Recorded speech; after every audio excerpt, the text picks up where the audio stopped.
స్వర్ణాంధ్ర స్వచ్ఛంద్ర సంకల్ప సాధనకు మనందరం కూడా సమిష్టిగా కృషి చేయాలని మంత్రి పాల వీరాంజనేయ స్వామి అన్నారు. స్వర్ణాంధ్ర స్వచ్ఛంద్ర కార్యక్రమంలో భాగంగా ఒంగోలులోని కలెక్టర్ కార్యాలయ ప్రాంగణాన్ని శుభ్రం చేశారు. ఈ కార్యక్రమంలో జిల్లా కలెక్టర్ ఏ తమీం అన్సారియా, ఎమ్మెల్యే విజయ్ కుమార్, ఎమ్మెల్సీ రామ్ గోపాల్ రెడ్డి, జిల్లా అధికారులు పాల్గొన్నారు. ప్రతి నెల ఒక అంశంపై ఈ కార్యక్రమాన్ని నిర్వహిస్తున్నామని మంత్రి వీరాంజనేయ స్వామి అన్నారు.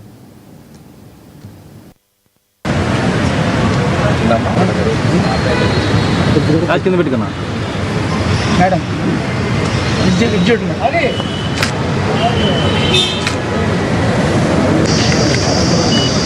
టంగుటూరి ప్రకాశం పంతులు గారు మన జిల్లా నుండి ముఖ్యంగా మన వినోద రాయన వారి పాలన జన్మించి మా టంగుటూరు ఒల్లూరులో విద్యాభ్యాసాలు చేసి స్వాతంత్ర సమరయోద్యమంలో పాల్గొనటం, సైమన్ కమిషన్ మీద వ్యతిరేకంగా పోరాటం చేయటం, సత్యాగ్రహంలో పాల్గొనటం, ఇలాంటి స్వాతంత్రోద్యమ ముఖ్య ఘటనల్లో పాల్గొనడం, ఉమ్మడి మద్రాసు రాష్ట్రంలో రెవెన్యూ మంత్రిగా, అదేవిధంగా మన రాష్ట్రానికి తొలి ముఖ్యమంత్రిగా పనిచేసి తనదైన ముద్రను చేసుకున్నటువంటి మహనీయులు.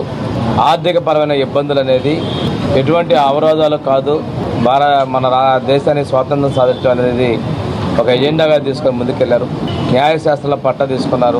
అదేవిధంగా రాజమండ్రి ప్రాంతంలో వెళ్ళి అక్కడ ప్రాక్టీస్ చేసి ఆ ప్రాంతంలో రాజమండ్రికి ఆయన మున్సిపల్లో చైర్మన్గా కూడా తొలి రాజకీయ పదవులకి గెలుపొందటం, రాజమండ్రి నగర అభివృద్ధిలో కూడా వారి పాత్ర కీలకమైంది.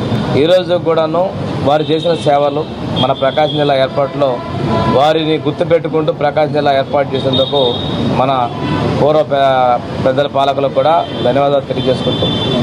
ఈరోజు ఒంగోలులో కానీ అదేవిధంగా వినోద రాయనపాలెంలో కానీ వారి జన్మదినాన్ని